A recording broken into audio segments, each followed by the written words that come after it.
here to solve for x, what you want to do is convert this into exponential form. So you have a log with a base and an argument, and it equals an exponent.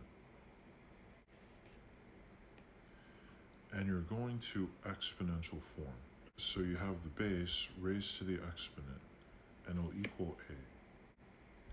So once you line these up, it'll be easier to see that b is the 2.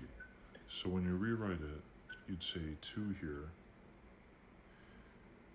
The e here is 50, so you put the 50 over there.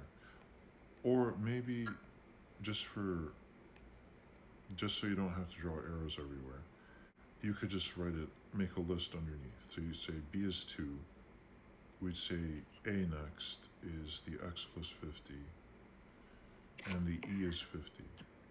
And then you just fill out the list here. You'd say that you have the 2 raised to the 50th power equals x plus 50.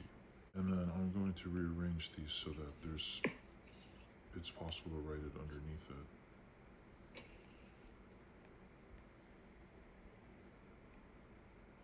All right, now here, 2 to the 50th power, this is going to be a very big number.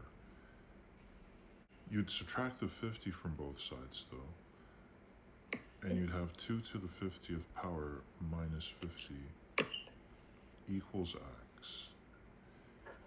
Okay, let's see what this turns into. This one you could just enter in one step in your calculator. Raise 2 to the 50th power, subtract 50.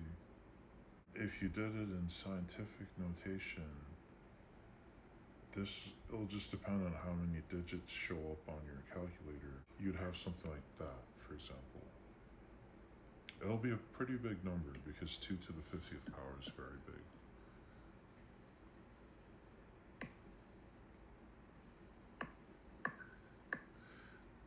But then you can say that this is the answer in scientific notation. This is one form of the answer. Or if you were to have an exact answer, the only issue is that some calculators won't be able to write out all the digits that go into it. That's why.